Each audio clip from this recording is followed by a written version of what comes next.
Valentine day येतो आहे. तुम्हाला माहिती आहे का व्हॅलेंटाईन डे काय असतो? मला म्हणजे कधी मला असं कोणाला मी विचारलं ना घरी मोठ्यांना, ते याच्यावर उत्तर देणं टाळतात. म्हणजे आजी म्हणते की मला नाही माहिती काय आहे ते, आई बाबा वगैरे पण सांगत नाही, काकू म्हणे की नसते उपद्व्याप, आता आपले सण काय कमी पडले का. व्हॅलेंटाईन डे म्हणजे प्रेम दिवस, आणि ह्याच्या बाबतीत लहान पोरांना जास्त बोलू देत नाही. काय माहिती का बरं, पण मला याच्याबद्दल फुल जाणून घ्यायचं आहे आणि थोडीशी माहिती मला पण आहेच. म्हणजे आजूबाजूला बघून हा सण आला ना की आहे ना, काही काही जण आपल्या आजूबाजूचे खूप असे एक्साइटेड असतात एकदम. त्यातली एक म्हणजे आशूची दीदी. म्हणजे कसं, म्हणजे अशी ती वेगळीच वागते.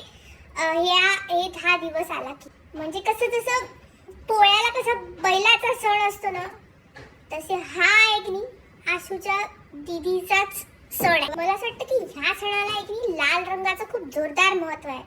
कारण की ना आशूची दीदी वेगवेगळे एकदम कपडे घेते लाल कलरचे. कारण की लाल कलर म्हणजे कसं डेंजरचा असतो की ते रेड्यासमोर वगैरे असा रेड कलरचा नाही असा दाखवतात, मग तो रेडा एकदम फुल असा जातो, तर तेव्हा तो लाल म्हणजे डेंजर. तर म्हणून या सणाला ह्या रेड कलरचं महत्व असेल की नाही. जेव्हा माझ्या अंजू दीदीचं लग्न ठरलं होतं ना, तेव्हा ती पण ह्या व्हॅलेंटाईन डेच्या आसपास एकदम वेगळीच मटकायला लागली होती.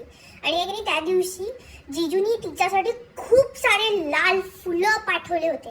आजी म्हणाली की हे याच्यावर कशाला खर्च केला, गावठी गुलाब पाठवला असता तर गुलकंद तरी केला असता, म्हणून एवढ्या गुलाबांचा. मला असं वाटतं की ह्या दिवशी एक नाही लोक आपापले लग्न ठरवत असतील की बा कोणाशीच लग्न करायचं आहे पुढे जाऊन, ह्याच्याशी करू की त्याच्याशी करून, असं असेल हे की नाही. जितकं नको नको म्हणतात ना तेवढं म्हणजे सांगा ना काय आहे ते. म्हणजे नाही कशाला काय सगळीचकडे लाल लाल लाल लाल ग्रीटिंग फुलं, टेडी बिअर वगैरे सगळंच दिसत राहतं, तर मग लहान पोरांना सांगत का नाही म्हणजे की कायच आहे नेमकं. आशूची दीदी मागच्या व्हॅलेंटाईन डेला पळून गेली होती.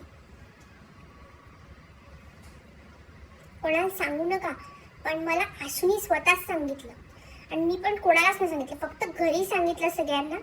आणि मग काकूनी बाजूच्या काकूंना सांगितलं, ते मी बोलताना तेवढं ऐकलं. आजीनी पण तिकडच्या एक मंदिरातल्या तिच्या मैत्रिणीला सांगितलं, आणि बाकी मी शाळेतल्या 2-4 माझ्या मैत्रिणींना सोडून आम्ही कोणालाच नाही सांगितलं की तिची दीदी पळून गेली म्हणून. पण ती दुसऱ्या दिवशी वापस पण आली स्वतःच. तर ती जेव्हा वापस आली ना, म्हणजे तेव्हा आम्ही आशूच्या घरी खेळत होतो.